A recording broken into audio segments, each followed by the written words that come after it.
সবাই মিলে ঘুরে এসে তোর সবকিছু গোছাতে শুরু করব। ওদের সবার কথা শুনে কি বলবো বুঝতে পারছি না। সামান্য হেসে দিলাম।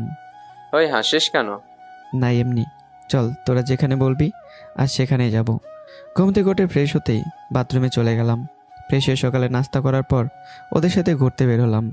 প্রায় 12:30 পর্যন্ত ঘোরাঘুরি করার পর জয়ের বাসায় চলে এলাম। তবে শুধু আমি না, জয়ার সাথে সাকিব রাহুলটাও আছে। বন্ধুর অনেক বড় পাওয়া, এই যেন প্রভুর এক আশীর্বাদ। 2 দিন আগে আমার সাথে যা হয়েছে, যার জন্য আত্মহত্যা করতে গিয়েছিলাম, আর আজ বন্ধুদের সাথেই ভালো আছি। সে যাই হোক, অতীত নিয়ে আর কিছু বলার প্রয়োজন নেই। 3টার দিকে বাংলাদেশ বিমানবন্দরে সবাই চলে এলাম। তারপর আঙ্কেলকে সালাম করে বন্ধুদের সাথে কথা বলতে লাগলাম। কথা বললে ভুল হবে, এক প্রকার কান্না করছিলাম। কিছু সময় পর নিজেকে স্বাভাবিক করে বন্ধুদের বিদায় দিলাম। ফ্লাইটে বসে ভাবতে লাগলাম, আজ ওরা না থাকলে আজ হয়তো আমিই থাকতাম না। এরপর ফ্লাইটটা কানাডার উদ্দেশ্যে আকাশে উড়াল দিল। হাতে মোবাইল আর ঘড়ি না থাকায় কতটা সময় হয়েছে সেটাও জানি না। ফ্লাইটটা কানাডা এয়ারপোর্টে ল্যান্ডিং করলো। ফ্লাইট থেকে নেমে এয়ারপোর্টের বাইরে বের হব, তখন একটা মেয়ে এসে বলল, আপনি কি নয়ন? জি, কিন্তু আপনাকে তো ঠিক চিনলাম না। আমি তানহা, জয়ের কাজিন। এখানে আব্বুর আসার কথা ছিল, কিন্তু ওনার কাজের জন্য তিনি আসতে পারেনি। ঠিক আছে, সমস্যা নেই। এখন চলো বাসায় যাই। এয়ারপোর্ট থেকে বের হয়ে তার না একটা ট্যাক্সি ডাকলো। তারপর সেটাতে দুজন উঠলাম। এই তুমি কি কম কথা বলো?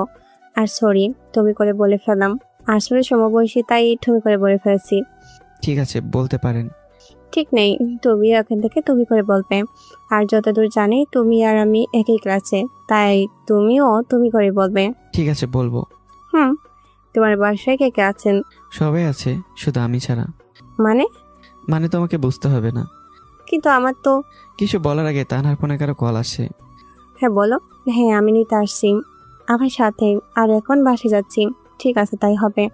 তানহা কারোর সাথে ফোনে কথা বলছিল, যার জন্য শুধু তানহার কথাই বুঝতে পারছিলাম। কিছু সময় পর তানহা ফোনটা আমার দিকে এগিয়ে দিল আর কথা বলতে বলল, হ্যালো। নয়ন, আমি জয়। হ্যাঁ বল। কোনো সমস্যা হয়েছে? আরে না, সমস্যা হতে যাবে কেন? আর শোন, তোর পাশে যে মেয়ে আছে সেটা আমার চাচ্চুর মেয়ে। সে বলেছে। কিন্তু তুই ওর কথাই প্লিজ রাগিস না। রাখবো কেন? ওর মাথায় হয়তো তার ছেঁড়া অনেক বেশি কথা বলে, তাই ওর কথাই কিছু মনে করিস না। আরে সমস্যা নেই। ওকে, এখন রাখছি, ভালো থাকিস। ঠিক আছে, বাই। জয়ের সাথে কথা বলে শেষ করে তানহাকে ফোন ফিরিয়ে দেওয়ার জন্য তার দিকে ঘুরতেই দেখলাম মেয়েটা আমার দিকে তাকিয়ে আছে। এই নিন আপনার ফোন। ওই হাতারাম, তোকে বলছি না তুই করে বলবি। না মানে আসলে। ঠিক আছে, তুমি না এখন থেকে তুই করে বলবে। এবার যদি ভুল হয় তাহলে তোমার মাথার চুল ছিঁড়তে শুরু করব। তানার এমন কথা শুনে আপনা আপনি ভয় চলে এলো। এক ঢোক গেলে উত্তর দিলাম, ঠিক আছে তুই। Good boy. এখন বলো, জয় আমাকে নিয়ে তোকে কি বলো? তেমন কিছুই না। আমি জানি কিছু একটা বলেছে। কিভাবে? তুই বলবি কিনা সেটা বল। বলল তুমি না মানে তুই অনেক কিউট। তাই? আর তুই এমনিতেও কিউট। যদিও জয় অন্য কিছু বলছে, কিন্তু সেই কথা বললে হয়তো তানহা রেগে যাবে। আর জয়ের থেকে তো শুনলাম মেয়েটার অনেক রাগ। আর মিথ্যা বলাও ভুল হয়নি, কারণ মেয়েটা সত্যি অনেক কিউট। সারাটা রাস্তা তানহার সাথে কথা বলে বুঝতে পারলাম মেয়েটা অনেক মিশুক এবং হাসি খুশি থাকতে পছন্দ করে। একটা ফ্ল্যাট বাসার সামনে গিয়ে ট্যাক্সিটা থামলো।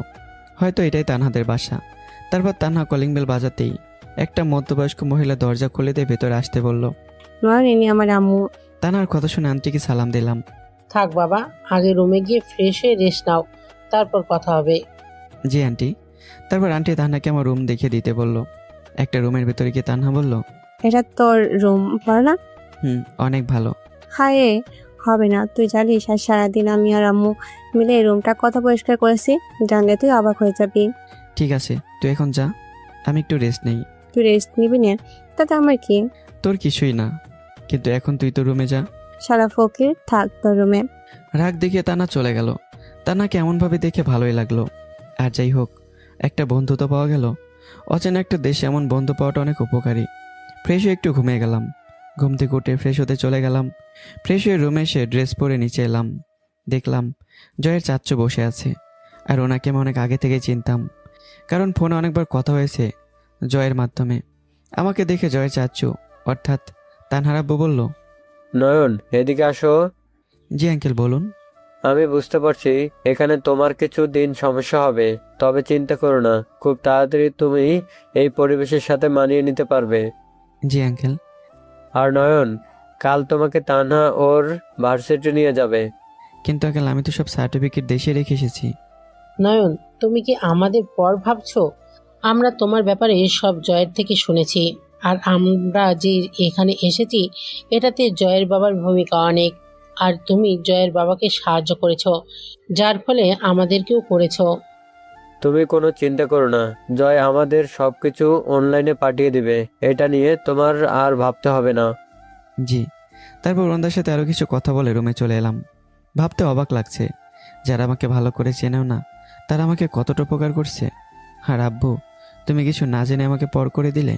আগে যখন সমস্যা হতো তখন আম্মুর থেকে শুনে নিতাম কি করতে হবে, এখন আর সেটাও পারবো না। এসব ভাবতে ভাবতে চোখ দিয়ে জল গড়িয়ে পড়লো। তুই কান্না করছিস কেন? আচমকা এমন কথা শুনে দ্রুত চোখের জল মুছে ফেললাম। কোথায় কান্না করছি? আমি স্পষ্ট বুঝতে পারছি তুই কান্না করছিস। আরে না, চোখে কিছু একটা পড়ার কারণে এমনটা হয়েছে। তুই ভুল দেখেছিস। দেখ ম্যান, আমাকে বোকা বানানোর চেষ্টা করবি না।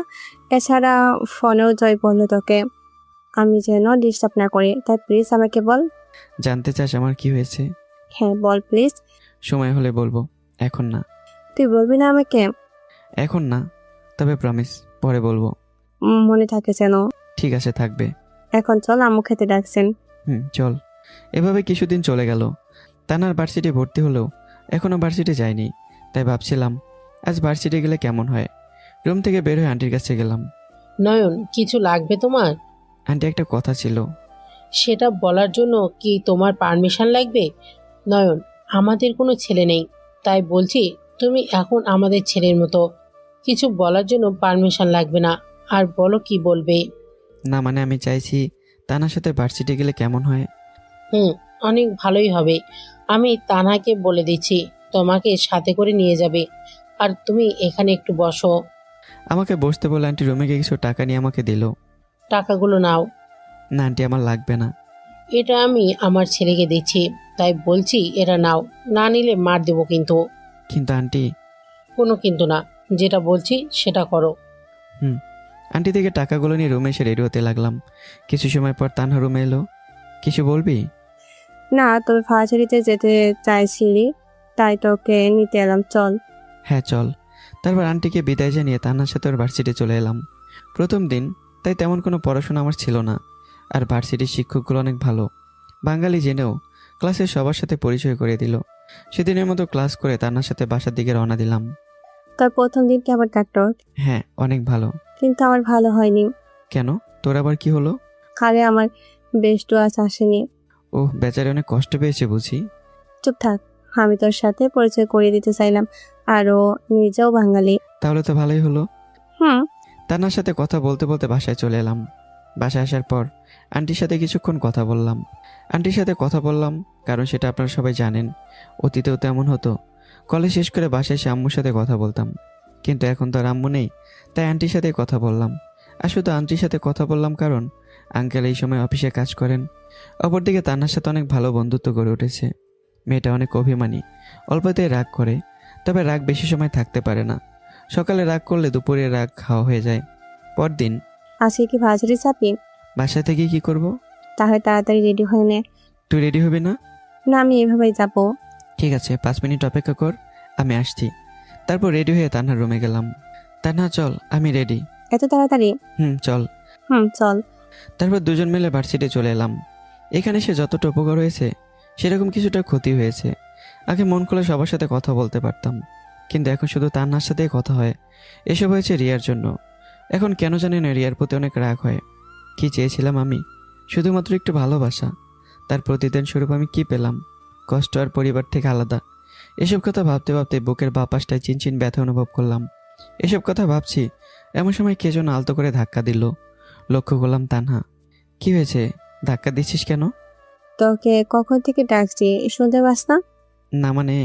কি মানে করছিস? ওকে, এখন চল। কোথায় যাব? আমার বেস্ট অপেক্ষা করছে তার কাছে। কিন্তু এখন তোর ফোনটা দে। কেন? এত জানতে হবে না, তুই দে। তারপর তানার থেকে ফোন নিয়ে জয়কে কল দিলাম। জয়ের সাথে কিছু কথা বলতে লাগলাম আর তানার পিছু পিছু হাঁটলাম। কিছু সময় পর একটা মেয়ে এসে তানাকে জড়িয়ে ধরে বলল, সরি দোস্ত, গতকাল আসতে পারিনি। ঠিক আছে। আর কার কথা বলছিলি তুই? ওর কথা? এই চকলেট বয়?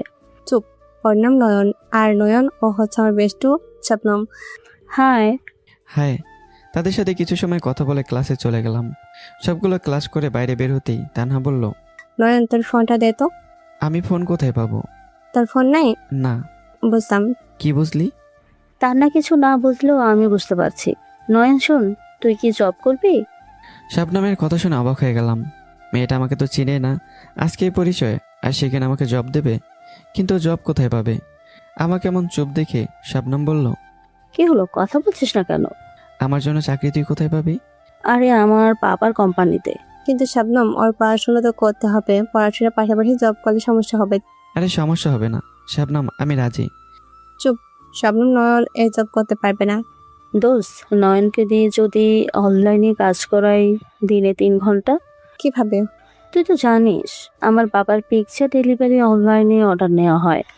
তো ও যদি অর্ডারগুলো নেয় এবং মলের ছেলেদের বলে দেয় তাহলে কেমন হবে? এভাবে তারা দুজন অনেক কথা বলতে লাগলো, আর আমি শুধু শুনছিলাম, কারণ ওদের মাঝে কথা বলার ক্ষমতা আমার নেই। এখন বলতে গেলে রিয়ার গালি দেওয়াটাই ঠিক হলো, যা সব সময় দিত, ফকির। চুপচাপ ওদের কথা শুনছি।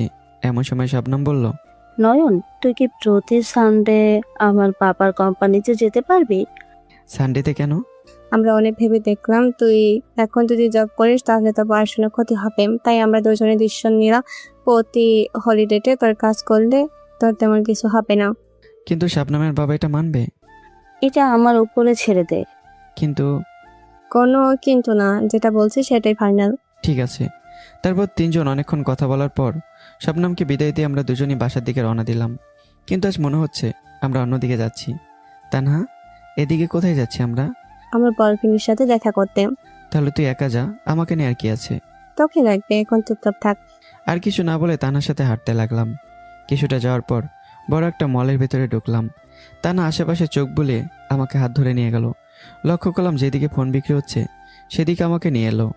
তারপর সেখান থেকে একটা দামি ফোন কিনে মল থেকে বের হলাম। কিরে, তোর বয়ফ্রেন্ড কোথায়? পয়সা আমার বয়ফ্রেন্ড নাই। তাহলে যে বললি?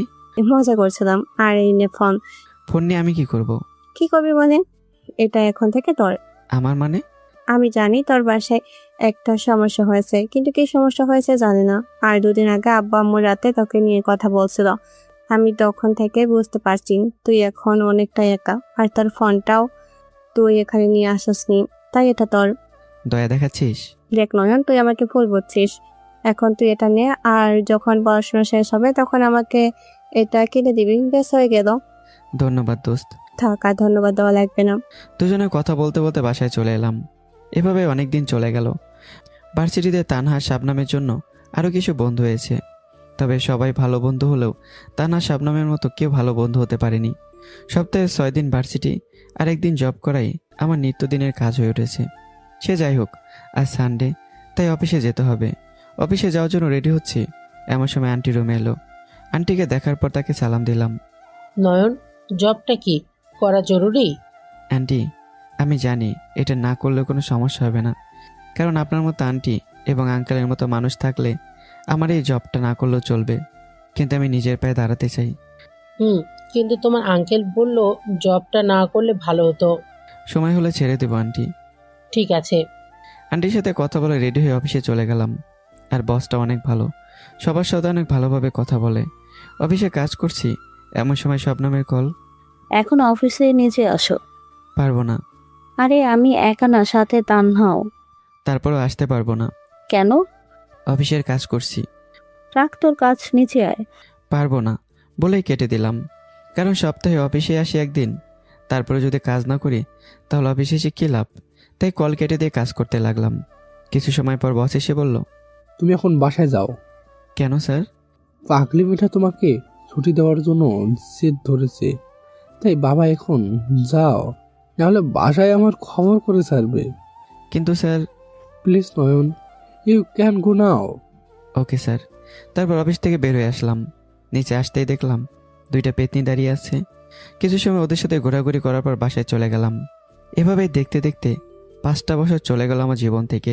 নিজেকে অনেক সময় অনেকভাবে আবিষ্কার করেছি, উদ্দেশ্য ছিল একটা, অনেক বড় হওয়া। কানাডা ভার্সিটি থেকে পিএইচডি করে বের হলাম, একটু আগে রেজাল্ট পেয়েছি। আর এখন আমি 2টা বেস্ট ফ্রেন্ডের সাথে। তা এখন কি করবি? জানি না। আচ্ছা বাদ দে, তুই আগে এটা বল, তুই কেন কানাডা এসেছিলি, কি সমস্যা ছিল? আর আজ না করতে পারবি না? ঠিক আছে, শোন তাহলে। তখন রিয়ার ব্যাপারে ওদের সব খুলে বললাম। কথা বলা শেষ হতে না হতেই জয় কল করলো।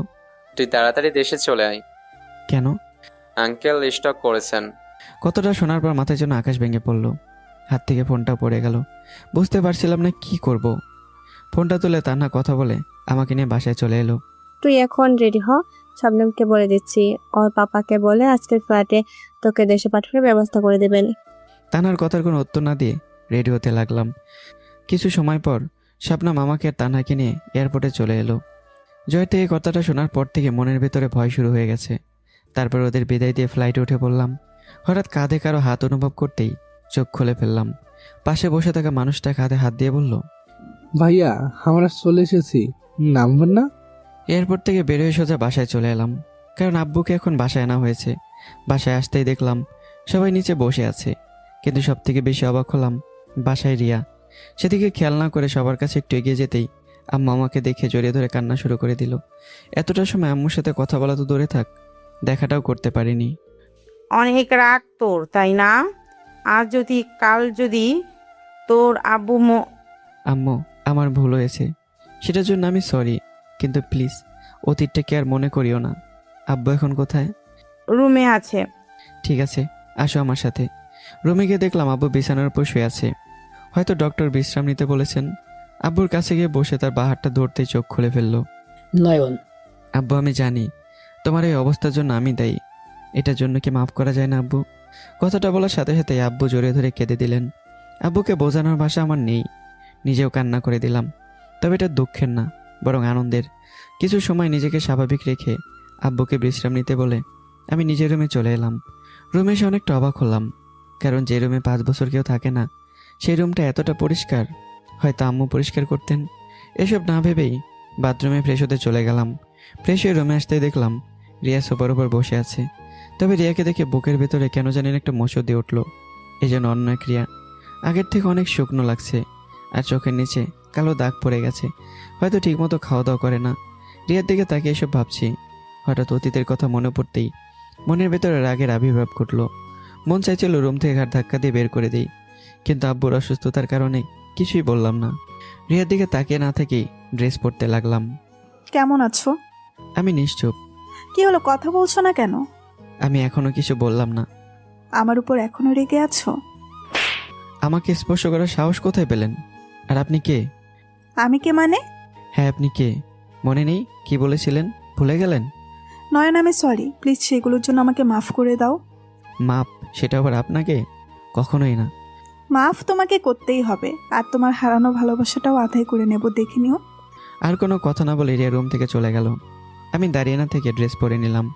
ড্রেস পরে রুমে বসে আছি, এমন সময় ভাইয়া এলো। ওখানে গিয়ে আমাদেরও ভুলে গেছিলি তাই না? ভাইয়া কি বলছে এসব? ওখানে গিয়ে যদি তোমাদের ভুলে যেতাম তাহলে ফিরে এলাম কেন? হ্যাঁ, সেদিন আব্বুর প্রতি অভিমান আর রিয়ার প্রতি রাগ দেখে চলে গিয়েছিলাম, কিন্তু আজ সবার মাঝে ফিরে এসেছি। ওখানে গিয়ে কোথায় ছিলে? তারপর ভাইয়াকে সব খুলে বললাম, আর তানহা শাবনামের কথা বললাম, কারণ আমার জীবন গঠনের জন্য তারা অনেক সাহায্য করেছে। সব শোনার পর ভাইয়া বলল, তাহলে তুই তো এখন অনেক বড় হয়ে গেছিস, তাই এখন কি করবি? দেখি কি করা যায়। ভাই, একটা কথা ছিল। কি বল? রিয়া এখানে কেন? ও তো এখানেই থাকে। এখানে থাকে মানে? তাহলে শোন, তুই যেদিন বাসা থেকে চলে গেলি সেদিন থেকে আব্বু কারোর সাথে কোনো কথা বলেননি, সব সময় চুপচাপ থাকতেন। মাঝে মাঝে আমাকে আর আম্মুকে বকা দিতেন। কেন জানিস? আমরা নাকি তোকে আটকানোর চেষ্টা করিনি। এভাবে কিছুদিন পর যাওয়ার পর একদিন রিয়া বাসায় আসে। আব্বু রিয়াকে দেখে অনেকটা রেগে গিয়েছিলেন, কিন্তু যখন রিয়া আব্বুর পা ধরে মাপ চায় তখন আর আব্বু রেগে না থেকে রিয়াকে মাপ করে দেন। আর আব্বু, আমি তোকে অনেক খুঁজেছি কিন্তু পাইনি। তোর কথা চিন্তা করতে করতে আব্বু প্রায় সময় অসুস্থ হয়ে পড়তেন। তখন রিয়া আর আম্মু মিলে আব্বুকে সেবা করত। আর তোর বন্ধুদেরকেও অনেকবার বলেছি, কিন্তু ওরা কখনো তোর নাম্বার বা ঠিকানা দেয়নি। স্ট্রোক করার আগের দিন আব্বু তোর জন্য অনেক কেঁদেছিল আর অনেক চিন্তাও করতেন। আর রিয়া, সে তো প্রতিদিন তোর জন্য কেঁদেই পার করতো, যার জন্য আব্বু ওকে আর যেতে দেননি। তখন থেকে রিয়া এই বাসায় আছে। ভাইয়ের কথা শুনে চোখ দিয়ে টপ টপ করে পানি গড়িয়ে পড়ল। ভাইয়ের সাথে কথা বলার পর খাবার খেয়ে আমার রুমে চলে এলাম। এরই মাঝে 3 দিন চলে গেল। এখন আব্বু সম্পূর্ণ সুস্থ।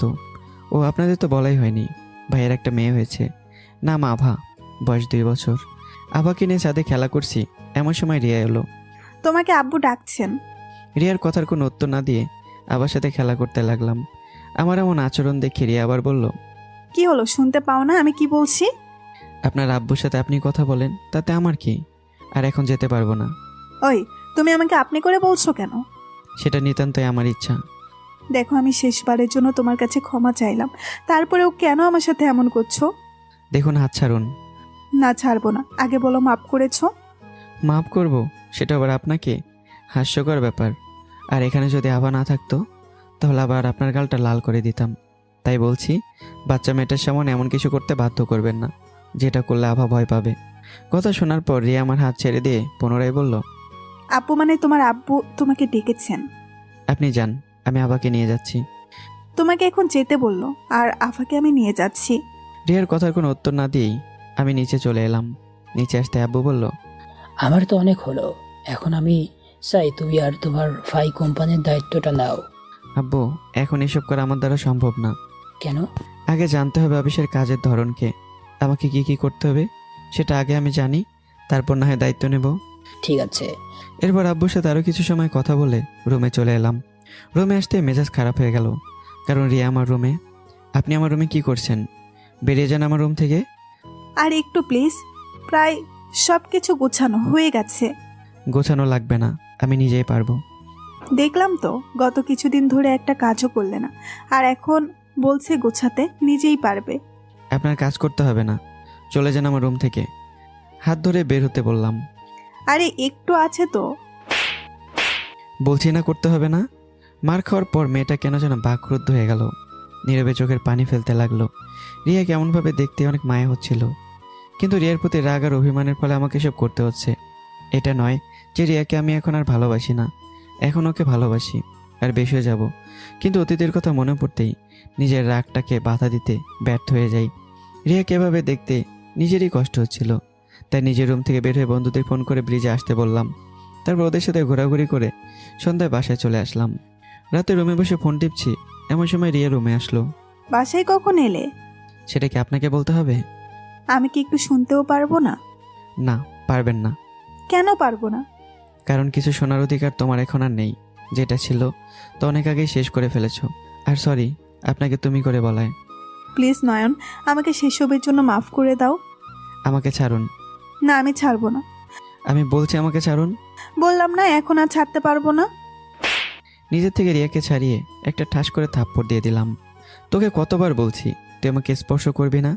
আগে তোকে ভালোবাসতাম, তাই তোর কথা শুনতাম, অত্যাচার সহ্য করতাম, কিন্তু এখন আর তোকে আমি ভালোবাসি না, আর কখনো বাসবো না। কথাগুলো রিয়া নীরবে শুনতে লাগলো। রিয়ার অনিচ্ছা থাকা সত্ত্বেও চোখ দিয়ে টপ টপ করে জল পড়তে লাগলো, কিন্তু মুখে বলা সাহস পাচ্ছিল না। রিয়াকে দাঁড়িয়ে কান্না করে দেখতে আবার রাগ হচ্ছিল, কারণ যেটা এখন আর অসহ্য লাগে সেটাই রিয়া বারবার করে। আর কেন জানি না রিয়াকে এখন অসহ্য লাগে, কিন্তু রিয়ার চোখের পানি অনেকটা নিজেকে কাঁদায়। মাঝে মাঝে মন চায় সব কিছু ভুলে গিয়ে রিয়াকে আপন করে নেই, কিন্তু অতীতের জগৎটাই বারবার নিজেকে বাধা দেয়। কি হলো, তুই এখনো দাঁড়িয়ে আছিস কেন? তুমি আমাকে তুই করে বলছো? মৃদু কণ্ঠে আর করুণাময় দৃষ্টিতেই বলল, হ্যাঁ বললাম, এরপরেও তোকে তুই করে বলবো। কি করবি তুই আমাকে? দেখো, আমি তোমায় কিছু বলবো না, তোমার যা ইচ্ছা সেটাই বলো, কিন্তু এখন এখন শান্ত হও। হ্যাঁ শান্ত হব, কিন্তু তুই এখান থেকে আগে যা। ঠিক আছে। তারপর রিয়া কিছু না বলে রুম থেকে চলে গেল। নিজে নিজেকে গালি দিচ্ছি, মেয়েটার তো দোষ নেই, ওর জায়গায় অন্য কেউ থাকলে তো এটাই করতো। আর রিয়া আমাকে ভালোবাসে বলেই আব্বুর যত্ন করছেন, এত কিছু বলার পরেও কোনো প্রতিবাদ করছে না। নিজের কেমন যেন অনেক খারাপ লাগতে লাগলো। রাতে আর কোনো কিছু না ভেবে ঘুমিয়ে গেলাম। পরের দিন ঘুম থেকে উঠতেই রিয়াকে রুমে দেখলাম। আজ মনে হচ্ছে মেয়েটা অনেক খুশি। আমারও ইচ্ছে করে রিয়াকে এভাবে সবসময় খুশি দেখতে, কিন্তু অভিমানটাই আমাকে চেপে ধরেছে। Good morning. মর্নিং। আব্বু তোমাকে ডাকছে। এত সকালে কেন? বলতে বারণ করেছে। আমার কাছে আসো। বলো। বলো কিসের জন্য আমাকে ডেকেছো? আমি বলতে পারবো না। কেন? আর তুমি বিছানায় বসো। আব্বু বারণ করেছে। এখন বলো কিসের জন্য ডেকেছো? নয়ন প্লিজ ছাড়ো, ব্যথা লাগছে। আগে বলো কেন ডেকেছো? কি ভেবেছো তুমি যা বলবে আমি সেটাই মানবো? মানছি তুমি আমার জন্য অনেক কষ্ট পেয়েছো, সেটার জন্য আমি ক্ষমাও চেয়েছি, কিন্তু কেন বারবার কষ্ট দাও আমাকে? মারলে কেন? সরি। আর চলো, আব্বু ডাকছে। থাক, আগুন জ্বালিয়ে আর পানি ঢালতে হবে না। মানে? তোমার বোঝার বয়স হয়নি, আমি একটু পর আসছি। হুম। রিয়া চলে যাওয়ার পর ফ্রেশ হতেই বাথরুমে চলে গেলাম। ফ্রেশ হয়ে রুমে এসে ড্রেস পরে নিচে এলাম। নিচে এসে দেখলাম সবাই বসে আছে, সাথে রিয়াও। নিচে আসতে আব্বু বলল, নয়ন, আমরা সবাই মিলে একটা ডিসিশন নিয়েছি। এটা অবশ্যই তুমি যখন সবাইকে ছেড়ে চলে গিয়েছিলা, আর পরপরই আমি এটা নিয়ে ভাবতাম। গতকাল সবার সাথে কথা বললাম, সবাই এটার জন্য রাজি। কিন্তু আব্বু কিসের সিদ্ধান্তের কথা বলছো? তোমার বিয়ের। কি? হ্যাঁ, আমরা সবাই চাই তোমার আর রিয়ার বিয়ে হোক। আব্বুর কথা শুনে মাথাটা যেন কাজ করা বন্ধ করে দিল। যে মেয়েটার জন্য পরিবারে এতটা অশান্তি সৃষ্টি হয়েছে, তাকে কিনা আব্বু আমাকে বিয়ে করতে বলছে। মাথাটা মনে হয় অকেজো হয়ে গেল। কি হলো, কথা বলছো না কেন? আব্বু, এটা অসম্ভব। কেন অসম্ভব? আমি ওকে বিয়ে করতে পারবো না। কেন পারবি না? আমি একটু বোঝার চেষ্টা করো। আমি কোনো কথা শুনতে চাই না। যদি আমাকে খুশি দেখতে চাও তাহলে রিয়াকেই বিয়ে করতে হবে। আর যদি তুমি রিয়াকে বিয়ে না করো তাহলে তোমার সাথে আমি কথা বলে একদম ছেড়ে দিব। আব্বু, আমি ওকে কিভাবে? আমি এটা শুনতে চাই না। তুমি এখন এ কথার উত্তর দিবা হ্যাঁ অথবা না। আব্বুর এমন কথা শুনে ভয় হলো, কারণ কিছুদিন আগেই আব্বু মৃত্যুর হাত থেকে বেঁচে ফিরেছেন। এখন যদি আবার বলি আমি বিয়ে করব না, তাহলে যদি আব্বুকে চিরতরে হারিয়ে ফেলি। আম্মু, ভাইয়া, ভাবির দিকে একবার তাকিয়ে দেখলাম সবাই মুসকে মুসকে হাসছে, কারণ তার আগেই বুঝে গেছেন আব্বুর কথা আমি না বলবো না। রিয়ার দিকে চোখ পড়তেই দেখলাম করুণাময়ভাবে তাকিয়ে আছে। সবাই কেমন খুশি দেখে নিজের অনেক ভালো লাগলো। আমার জন্য যদি সবাই খুশি থাকে, তাহলে নিজেকে বিসর্জন দিতে বাধা নেই। কিছু সময় পর আব্বু আবার বলল, কি হলো, কথা বলছো না কেন? ইয়ে না, মানে আমি কি মানে করছো? সোজাভাবে কথা বলতে পারো না? আমি রাজি। কি বললে, আবার বলো। আমি রাজি। আলহামদুলিল্লাহ। ঠিক আছে, আগামী মাসে 5 তারিখ তাহলে বিয়ের আয়োজন করা যেতে পারে। আব্বু এত দেরি? রিয়ার কথা শুনে সবাই হাসলেও আমার চেহারায় কোনো হাসির ছাপ নেই। আরে পাগলি মেয়ে, তাড়াতাড়ি করলে যে কেউ জানতেই পারবে না আমার ছেলের বিয়ে হচ্ছে। বিয়েটা অনেক ধুমধাম করেই হবে, যার জন্য একটু দেরিতে। কিন্তু আব্বু এত আয়োজন করার কি কোনো দরকার আছে? এই চুপ, এত কথা বলো কেন? আমার কথা শোনার পর রিয়া মন খারাপ করে বসে রইল। তারপর আরও কিছু সময় সবার সাথে কথা বলে আভাকে নিয়ে রুমে চলে আসলাম। আবার সাথে কিছুক্ষণ মজা করার পর রিয়া রুমে এলো। বলেছিলাম না নিজের ভালোবাসাকে আদায় করে নিব, এখন শুধু তুমি দেখো বাবু। তোমাকে দেখার মতো এখন আর কিছু নেই, যাও এখন। ওই চুপ হারামি। একটা কাজ করবে? হ্যাঁ বলো। আভাকে একটু ভাবির কাছে রেখে আসো। কেন? তোমার সাথে কথা আছে। তো কি হয়েছে, আভা থাকুক, ও থাকলে কি সমস্যা? ঠিক আছে, তোমার যেতে হবে না, আমি নিজেই ভাবির কাছে রেখে আসছি। থাক, আর ঢং দেখাতে হবে না, দাও। তারপর আভাকে নিয়ে রিয়া চলে গেল। একটু পর রিয়া রুমে আসলো। এখন বলো। আমার সামনে দাঁড়াও। আমার সামনে রিয়া দাঁড়ানোর পর কিছু বলার আগে আমি দাঁড়িয়ে গেলাম। কেন জানি না, আজ রিয়ার কাছে যেতে অনেক মন চাইছে। রিয়া আমাকে এমনভাবে দাঁড়িয়ে দেখে অনেকটা ভয় পাবার মতো হয়ে যায়। কিছু বুঝে ওঠার আগেই আমি রিয়ার কোমর ধরতেই রিয়া যেন ধনুকের মতো বেঁকে উঠল। রিয়ার মুখটা আমার এত কাছে চলে এসেছে, আমি নিজেই তার গরম নিঃশ্বাস অনুভব করতে লাগলাম। ভয় পেয়ে চোখ জোড়া বন্ধ করে ফেলেছে। আর রিয়ার পাপড়ির মতো ঠোঁটে চোখ পড়তেই নিজেকে যেন কোথায় হারিয়ে ফেললাম। রিয়ার ঠোঁট জোড়াকে আপন করে নিলাম। আমার এমন ব্যবহার দেখে রিয়া নিজেও তাল মেলাতে লাগলো। কিছুক্ষণ পর রিয়াকে ছেড়ে দিলাম। দুজনেই হাঁপাতে হাঁপাতে খাটের উপর বসে পড়লাম। কিছু সময় দুজনেই নীরবতা পালন করলাম। এরপর রিয়ার দিকে লক্ষ্য করতেই দেখলাম কোনো কিছু জয় করলে যেমন খুশি হয়, ঠিক তেমনই রিয়া খুশি হয়েছে। মাথাটা নিচু করে মৃদুভাবে হাসছে। এমনভাবে হাসার কি আছে? তো কি করব? এই চুপ, তুই আমার কিসের সাথে তাল মেলাচ্ছিলি কেন? আমার ভালোবাসা আদায় করার জন্য। আমি তো ভুলে কিস করে ফেলেছি, না হলে তোর মতো মেয়েকে আমি কেন, কেউই করবে না। কি বললি তুই? কথাটা বলে আমাকে বিছানার উপর ধাক্কা মেরে ফেলে দিয়ে আমার পেটের উপর বসলো। হাত দিয়ে সরিয়ে উঠবো সেটাও করতে পারছি না, কারণ ওর 2 হাত দিয়ে আমার 2 হাত বিছানায় চেপে ধরে আছে। এখন বল, কেন অনিচ্ছাই কিস করলি? সেটা আমার ইচ্ছা। তোর ইচ্ছা মানে? বলে আমার ঠোঁটের উপর অত্যাচার শুরু করতে লাগলো। এবার 7 মিনিট পর ছাড়লো। রিয়ার এমন পাগলামো দেখে নিজে আরও ক্লান্ত হয়ে পড়েছি। কখন যে অজ্ঞান হয়ে যায় তার কোনো ঠিক নেই। এখন বল, মন থেকে কিস করছিস নাকি অন্য কিছুর জন্য? মন থেকে করেছি। আমাকে ভালোবাসিস এখন? না, বাসি না। কি বললি? না মানে বাসি, অনেক ভালোবাসি। Good boy. তারপর কপাল একটা চুমু দিয়ে রিয়া চলে গেল। আমিও ভাবনার ভেতরে চলে গেলাম। রিয়াকে আসলে আমার জন্য সঠিক, আর আব্বু তো এখন নিজেই রিয়াকে আপন করে নিয়েছে, তাহলে আমি কেন পারবো না? ভাবনার মধ্যে থেকে একটা কথায় বারবার নিজেকে নাড়া দিচ্ছে, সেটা হলো রিয়াকে আপন করে নিতে। নিজেও ঠিক করলাম রিয়াকে আপন করে নেব, কিন্তু তার আগে জ্বালাতন করব অনেক। এসব ভাবতে ভাবতে ঘুমিয়ে গেলাম। ওই ঘুম থেকে ওঠো। না, একটু পরে। প্লিজ ওঠো। বলছেন একটু পরে, যাও এখান থেকে। ঘুমিয়েছিলাম, এমন সময় রিয়া ডাকা শুরু করে দিচ্ছে। শান্তি মতো ঘুমাতেও দিবে না। জোরে কথা বলায় রিয়ার কিছু না বলে চলে গেল। ঘুমটা আর ধরছে না, তাই ফ্রেশ হয়ে নিচে চলে এলাম। ফ্রেশ হয়ে নিচে আসতেই দেখলাম আম্মু, ভাবি, আভা আর রিয়া বসে আছে। আব্বু ভাইয়া অফিসে গেছে হয়তো। আমাকে নিচে আসতে দেখে রিয়া দাঁড়িয়ে গেল। কি রে মা, তুই দাঁড়িয়ে গেলি কেন? না আম্মু, এমনি। নয়ন কিছু বলেছে? না আম্মু, ও কি বলতে যাবে? তাহলে দাঁড়িয়ে গেলি কেন? বস এখানে। জি আম্মু। রিয়া আর আম্মুর এমন কথা শুনে মনটা চাইছিল রিয়াকে গলা টিপে মেরে ফেলি। কত ভালোবাসা! এসব কথা মনে মনে ভাবছি, এমন সময় আম্মু বলল, ওই তুই দাঁড়িয়ে আছিস কেন? আমি তো আর তোমার কিছু না যে ওনার মতো আমাকে বসতে বলবে। ও না মানে? তার মানে তোর আর রিয়ার মাঝে কিছু হয়েছে? বল কি হয়েছে। আমি কিভাবে বলবো? বলবি তুই? আরে রাগ করছো কেন? তাহলে তুই বল। আসলে আম্মু, আমি ঘুমিয়েছিলাম, তখন রিয়া আমায় ডাকছিল। বিরক্ত হয়ে ওকে একটা ধমক দিয়েছি। ঠিক আছে, ওকে এক্ষুনি সরি বল। কি? আমি সরি বলতে যাব কেন? আমি বলছি তাই। পারবো না। যা বলছি তাই কর। থাক আম্মু, ওকে বলতে হবে না। দোষ তো আমারই ছিল। ঘুমের সময় কাউকে বিরক্ত করলে ধমক দেওয়াটাই তো স্বাভাবিক। আর আস্তে আস্তে। তুই চুপ। আর ওই গাধা, ওকে একটু দেখে শেখ, কত ভালো মেয়ে। এত ভালো আমার লাগবে না।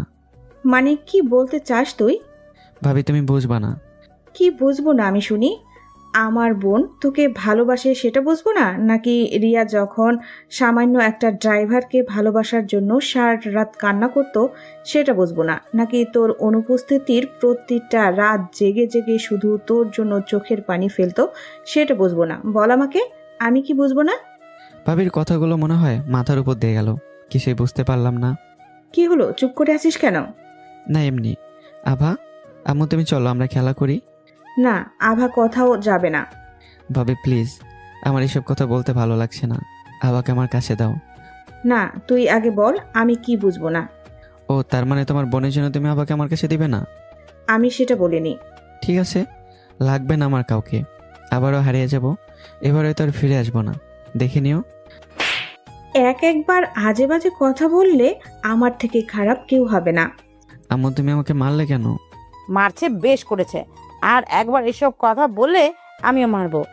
আম্মু আর ভাবি যখন আমায় শাসন করে ব্যস্ত, তখন রিয়া দিকে তাকাতেই বুকের ভিতরে একটা কাঁপুনি দিয়ে উঠলো। আমার এমন কথা শুনে হয়তো কান্না করছে, কিন্তু কি করব, একবার যে বিশ্বাস ভেঙে দিয়েছে তাকে বিশ্বাস করাটা অনেক কষ্টকর। রিয়াকে নীরবে কান্না করা দেখে আমি বললাম, আমাকে এত জ্ঞান না দিয়ে ওর দিকে একটু তাকাও, ন্যাকা কান্না করছে। আমার কথা শুনে রিয়া এবার জোরে কান্না শুরু করে দিল। কিছু বলতেও পারি না, এমনিই কান্না করে। রিয়ার এমন কান্না দেখে আভাও কান্না করে দিল। এবার দুজনকে একসাথে কান্না করতে দেখে মন চাইছিল শীতের মধ্যে কোতে লাভ দেই। এবার তার শখ মিটছে? না, তবে তোমরা দুজনে কান্না করলে পাক্কা শখটা মিটে যাবে। হারামজাদা, তোকে আমি। কে শুনে কার কথা? ভাবির থেকে আভাকে নিয়ে একদরে বাসার বাইরে চলে এলাম। তারপর একটা গাড়ি নিয়ে ঘুরতে বের হলাম। হঠাৎ জয়ের কথা মনে পড়লো, তাই ওকে একটা কল দেওয়ার জন্য গাড়িটা একপাশে থামালাম। দোস্ত, কোথায় তুই? আমি তোর অফিসে। কেন, কি হয়েছে? একটু ঘোরাঘুরি করতে চাইলাম। সরি রে দোস্ত, আরে একটা বউ যে পাইছি, জীবনটা একদম তেজপাতা করে দিচ্ছে। কেন, কি হয়েছে? শালা হাসিস না, আগে বিয়ে কর, বুঝতে পারবি। আমরা বুঝতে পারছি এই বিয়েতে কত প্যারা, বিয়ের পর হারে হারে টের পাবি। আর আমি তো বিয়েই করব না। দেখা যাবে। আর বিয়ে না করলে তোর বাপরে গিয়া বল। আব্বুকে কিছু বলতে পারবো না। তাহলে কোরবানির জন্য প্রস্তুত হও। চুপ শালা, এখন বাই। ঠিক আছে, বাই। জয়ের সাথে কথা বলা শেষ করে লেকের পাড়ে যাওয়ার জন্য রওনা দিলাম। আর আপনাদের তো বলাই হয়নি, বন্ধুদের মধ্যে আমি ছাড়া ওরা সবাই বিয়ে করে নিয়েছে। দুঃখে একটা শালারও বিয়ের দাওয়াত খেতে পারলাম না। আর কিভাবে বা খাবো যখন ওদের বিয়ে হয় তখন তো আমি জীবন গড়ার তাগিদে কানাডায়। 5 বছরে সবার মাঝে অনেক কিছু পাল্টে গেছে। বন্ধুরা যারা সবসময় ঘোরাঘুরি করতাম, আজ তারাই নাকি সংসার সামলানোর কাজ করেই যাচ্ছে। আপনাদের সাথে কথা বলতে বলতে লেকের পাড়ে চলে এসেছি। গাড়িটা একপাশে পার্ক করে আবাকে নিয়ে ঘুরতে লাগলাম। আর আবাটাও হয়েছে, আমার কাছে থাকলে কান্নাই করতে চায় না। অনেক সময় ঘোরাঘুরি করার পর আবাকে বললাম, আম্মু এখন বাসায় যাবে? না তো কেন আম্মু? বাসায় সবাই চিন্তা করবে তো। একটু পর। ঠিক আছে। তারপর আরও কিছু সময় ঘোরাঘুরি করে বাসায় চলে আসলাম। বিকেলবেলা রিয়াকে রুমে খুঁজলাম, কিন্তু পেলাম না। মেয়েটা মনে হয় এখনও রাগ করে আছে। রিয়াকে না পেয়ে ভাবির কাছে গেলাম। ভাবি, রিয়া কোথায়? কেন? ওর সাথে কিছু কথা আছে। ছাদে আছে। ধন্যবাদ ডার্লিং। ভাবির সাথে কথা বলে রুমে চলে আসলাম। ভাবছেন সকালে মারার পরও কেন ভাবির সাথে এত ভালো করে কথা বলছি? আরে তিনি আমার বড় ভাবি, আর বড় ভাবিরা সবসময় অনেক সম্মানের হয়। অন্যদিকে রিয়াকে খোঁজার কারণ হলো ওকে জ্বালাতন অথবা কষ্ট দেওয়া। এসব ভাবতে ভাবতে ছাদে চলে এলাম। দেখলাম এক কোণে দাঁড়িয়ে আছে। রিয়ার পেছনে গিয়ে হালকা একটা কাশি দিতেই রিয়া আমার দিকে ঘুরে দাঁড়ালো। এখানে কেন? এমনি, আমি ভেবেছিলাম তুমি আসবে না, জানলে হয়তো আসতাম না। কেন আসতে না? আমি চাই না আমার জন্য তুমি আর কোনো কষ্ট পাও। তাহলে এখানে দাঁড়িয়েছো কেন? সরি, এখনই আমি চলে যাচ্ছি। তোমার সাথে কিছু কথা ছিল, কিন্তু বুঝতে পারছি না কিভাবে কথাটা বলবো। তুমি প্লিজ আমাকে ভুল বোঝো না। আরে সমস্যা নেই, তুমি বলো। আমি তোমাকে বিয়ে করতে পারবো না। সরি, একটু ভালো করে বলো। আমি তোমাকে বিয়ে করতে পারবো না, কারণ আমি চাই না আমাদের বিয়ের পর আমরা দুজনেই কষ্ট পাই। হ্যাঁ, আমি তোমাকে অনেক ভালোবাসতাম, কিন্তু এখন হয়তো আর বাসি না। জানি না তুমি আমার কথাটা কিভাবে নেবে, কিন্তু এটা বলা অনেক জরুরি। তবে আমরা সারা জীবন একটা ভালো বন্ধু হয়ে থাকতে পারি। প্লিজ আমাকে ক্ষমা করে দিও। ছি ছি, তুমি ক্ষমা চাইছো কেন? তোমার তো এখানে কোনো দোষ নেই, সব দোষ আমার নিজেরই ভুল হয়েছে আব্বুকে বলে আমাদের বিয়ের কথা। তবে তুমি চিন্তা করো না, আমি আব্বুকে বলে বিয়েটা ভেঙে দিব, আর তোমার কাছ থেকে তোমাকে বিরক্তটাও করব না। আমি এই বাসা থেকে চলে যাব, আর এতদিন তোমার সাথে খারাপ ব্যবহার করে থাকলে আমাকে ক্ষমা করে দিও। কথাগুলো বলে রিয়ার এক মুহূর্ত দাঁড়িয়ে না থেকে নিচে নেমে গেল। তবে আমি তার কথা বলার মাঝেও স্পষ্ট বুঝতে পারলাম তার চোখের কোণে নোনা জল জমে গেছে। হয়তো এই জন্যই তাড়াতাড়ি আমার থেকে তাড়াতাড়ি সরে গেল। সেসব কথা না ভেবে কিছু সময় ছাদে থাকার পর নিচে চলে এলাম। তারপর রাতের খাবার খেয়ে ঘুমিয়ে গেলাম। পরদিন ঘুম থেকে উঠে অনেকটা অবাক হলাম, কারণ আজ অনেকটা বেলা হয়ে গেছে।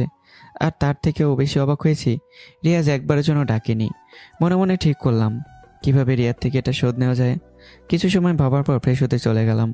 ফ্রেশ হয়ে নিচে আসতেই দেখলাম সবাই মন খারাপ করে বসে আছে, কিন্তু রিয়াকে কোথাও দেখতে পেলাম না। সবার মন খারাপ কেন? কি হলো, কথা বলছো না কেন? তুই রিয়াকে কি বলেছিস? আমি রিয়াকে কি বলতে যাব? তুই কিছু না বললে মেয়েটা এভাবে হঠাৎ করে এ বাসা ছেড়ে চলে যাবে কেন, সেটাও তোকে না জানিয়ে? কি, রিয়া বাসা ছেড়ে চলে গেছে মানে? আজ ভোরবেলা রিয়া ওদের বাসায় চলে গেছে। এখন তুই বল ওকে কি বলেছিস? আরে আমি কি বলতে যাব? তুই কিছু জানিস না? আম্মু, আমি সত্যি জানি না। তাহলে রিয়া সারা রাত তোর রুমে গিয়ে কান্না করলো কেন? ভাবির কথা শুনে অনেক অবাক হলাম, কারণ আমি নিজেও জানি না। রিয়া আমার রুমেও কান্না করেছে।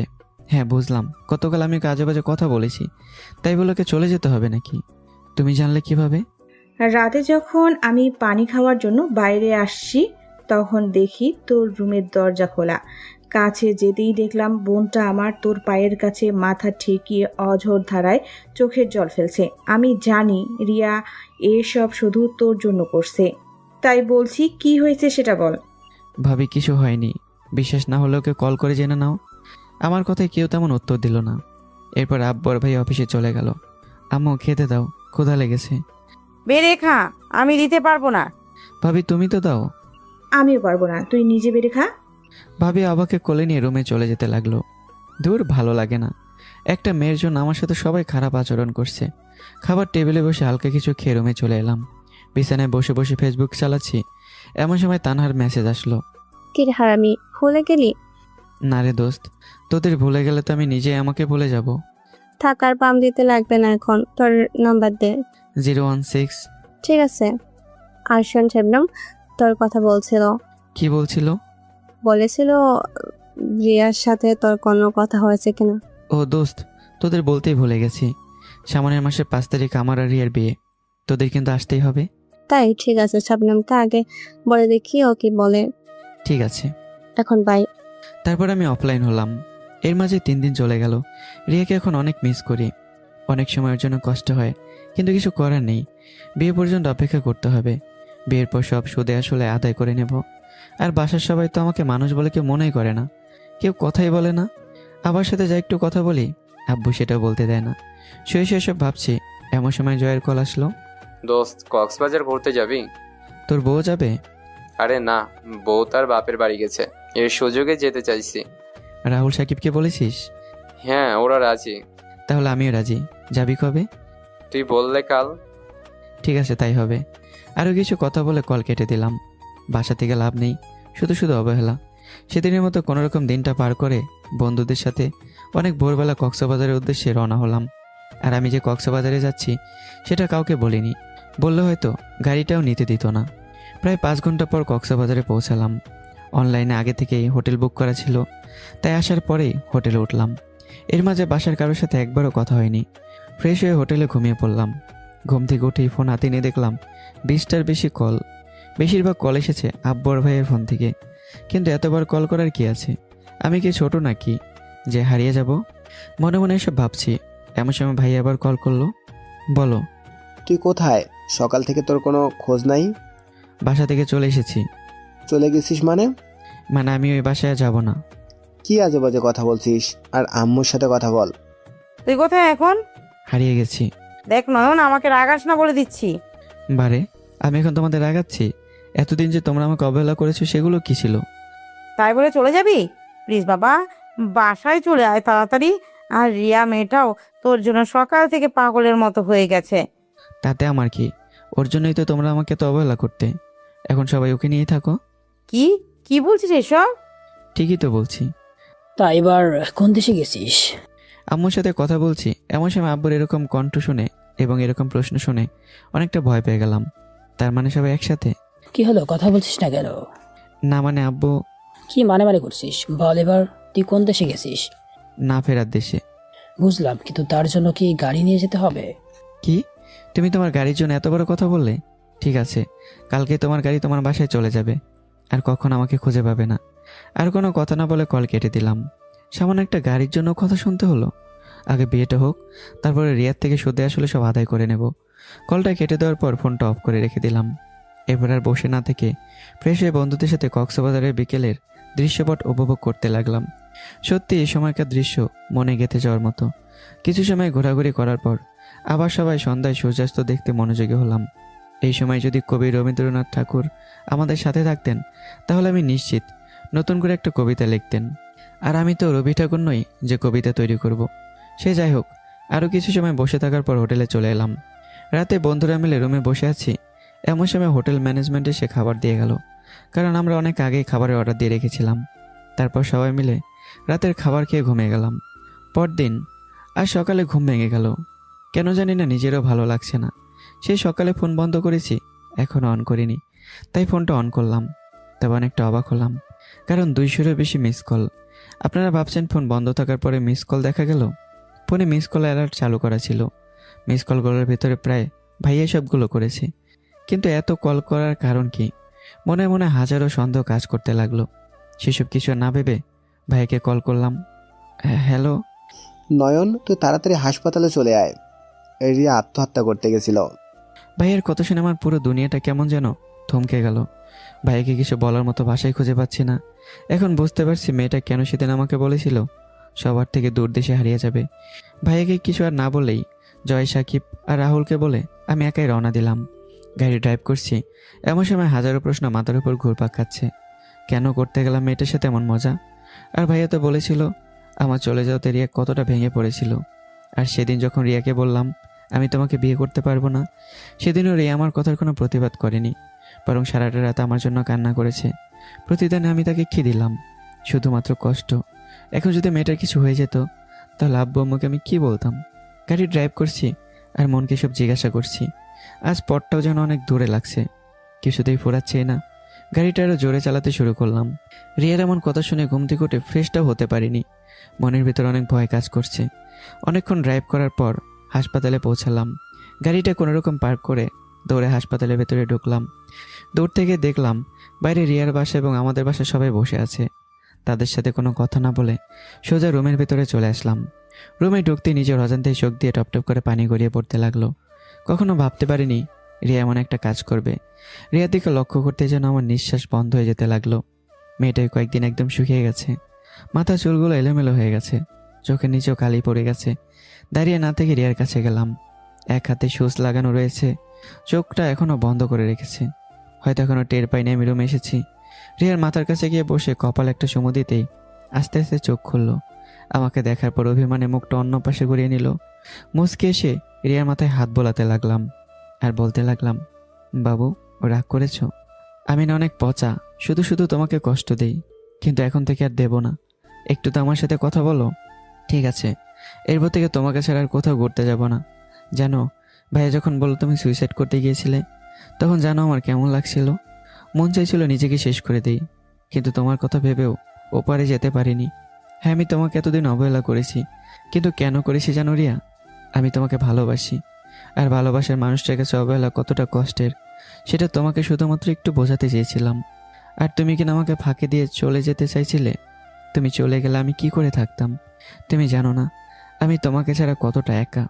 আর যদি তুমি চলেই যেতে, তাহলে হয়তো আমিও তোমার সাথে চলে যেতাম, কিন্তু আমাদের ভালোবাসাটার কি হতো? চোখের পানি মুছে রিয়ার দিকে লক্ষ্য করলাম, মেয়েটাও কান্না করছে। এমন সময় রুমে আব্বু আসলো।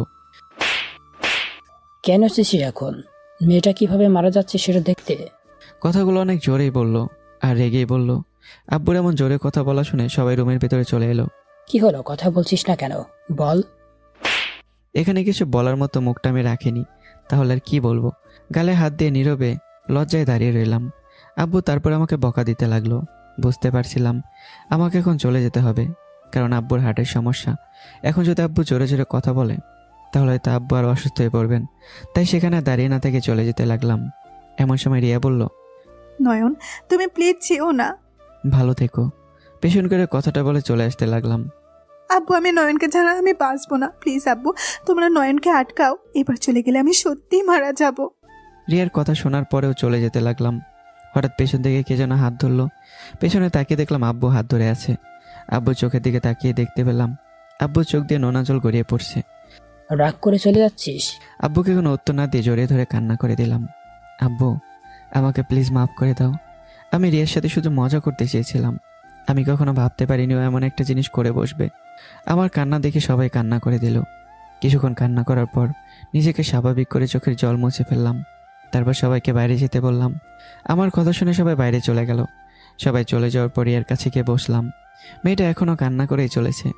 চোখের জল মুছে দিয়ে হাসানোর জন্য বললাম, ইস দেখো তোমার জন্য আব্বু কত জোরে মারলো আমাকে, এখনও ব্যথা করছে। মেরেছে, বেশ করেছে। তুমি আমাকে বারবার কষ্ট দাও কেন? ওকে বাবু, আর কখনো তোমাকে কষ্ট দেব না, প্রমিস। মনে থাকে জানো। থাকবে। কপালে চুমু দিয়ে বললাম। তারপর রিয়ার সাথে কথা বলতে লাগলাম। রাতের বেলা। তোমরা সবাই বাসায় চলে যাও, আমি আর রিয়ার মা এখানে থাকি। না তোমরা যাও, আমি রিয়ার কাছে থাকতে পারবো। কিন্তু কোনো কিন্তু না, তোমরা এখন যাও। ঠিক আছে। সবাই চলে যাওয়ার পর একটা চেয়ার টেনে রিয়ার কাছে বসলাম। তুমি বাসায় গেলে না কেন? আমি গেলে তোমার যত্ন নেবে কে? দুই আম্মু তো ছিল, শুধু শুধু তোমার কষ্ট করতে হবে এখন। জি না, আমার কোনো কষ্ট হবে না। তাই বুঝি। এখন আমাকে জড়িয়ে ধরো। এখন না, আগে বাসায় যাই তারপর। না এখনই, না হলে আমি কান্না করব। ওলে আমার বাবুটা, আসো আদর করি। থাক, আপনাদের আর জানতে হবে না। রিয়ার পাশে সেদিন সারা রাত ঘুমিয়ে গেলাম। পরদিন বাসা থেকে সবাই হাসপাতালে চলে এসেছে। এখন চলো সবাই। ভাই হসপিটালের সব কিছু সেগুলো আরিফ শেষ করছে, এটা নিয়ে আপনার আর কোনো চিন্তা করতে হবে না। ঠিক আছে, তাহলে আমরা রিয়াকে বাসায় মানে? বিয়ে না হওয়া পর্যন্ত রিয়া ওই বাসায় থাকবে। আপু তোমার সাথে কিছু কথা ছিল। হ্যাঁ বলো। আমি তোমাদের সাথে থাকবো। ঠিক আছে, তাই হবে। কিন্তু বাবা। কোনো কিন্তু না, আমি যেটা বলেছি সেটাই হবে। ঠিক আছে। তারপর আর কোনো কথা না বলে রিয়াকে বাসায় নিয়ে আসলাম। রাতে সোফায় বসে আছি আর রিয়া বিছানা ঠিক করছে। হয়ে গেছে, এখন আসো ঘুমাই। তাহলে তুমি যাও। আমি যাব কেন? কারণ আমাদের এখনো বিয়ে হয়নি। তাতে কি হয়নি হবে? না বাবু, সবাই খারাপ ভাববে। কিন্তু কোনো কিন্তু না, যাও এখন। রিয়ার কিছু না বলে একটা চুমু দিয়ে চলে গেল। এভাবে আরও কিছুদিন চলে গেল। বিকেলবেলা ছাদে আমি আর আভা বসে আছি। এখন রিয়া নেই, কারণ সকালে রিয়া বাসায় চলে গেছে কিছুদিন পর বিয়ের জন্য। দেখতে দেখতে বিয়ের দিনটা চলে এলো। বাসা ভর্তি মেহমান, তবে একটু মন খারাপ লাগছে, তার না শাবনাম আসেনি। সে যাই হোক, বিয়েটা অনেক ধুমধাম করে হয়ে গেল। বাসর ঘরে বন্ধুদের থেকে বিদায় নিয়ে বাসর ঘরে চলে আসলাম। রুমে আসতেই দেখলাম রিয়া বিছানার উপর বসে, সাথে ইয়া বড় ঘোমটা। রিয়ার কাছে এগিয়ে যেতেই রিয়া উঠে এসে আমাকে সালাম করলো। বন্ধুরা বলেছিল, বউ সালাম করলে বলবি তোমার স্থান পায়ে নয়, তোমার স্থান আমার বুকে। কিন্তু এটা কমন ডায়লগ, তাই নতুন কিছু বললাম। বেঁচে থাকো বৎস, স্বামী সংসার নিয়ে অনেক সুখী হও, এটাই দোয়া করি। রিয়া সালাম করার পর আমার কলার ধরে বলল, হারামি, তুই এখানেও মজা করছিস? তাছাড়া কি করব। রিয়া কিছু না বলে আমার কলার ধরে বিছানার উপর ফেলে দিয়ে রুমের লাইটটা বন্ধ করে দিল। লাইট বন্ধর জন্য আর কিছু দেখতে পাচ্ছিলাম না, তাই তখন কি হয়েছিল আমি সঠিক জানিও না, আর আমার পাঠকদের বলতেও পারলাম না। তো আপনারা কিছু মনে করবেন না, আর লজ্জার মতো তাকিয়ে থাকবেন না। এখন আর কিছু বলা হবে না। আর হ্যাঁ, বাকিটা জানতে চাইলে বিয়ে করে জেনে নেন। আর বন্ধুরা, গল্পটা কেমন লাগলো যদি ভালো লেগে থাকে একটা লাইক করবেন, একটা কমেন্ট করবেন, আর হ্যাঁ, চ্যানেলটা সাবস্ক্রাইব করে যাবেন। আল্লাহ হাফেজ।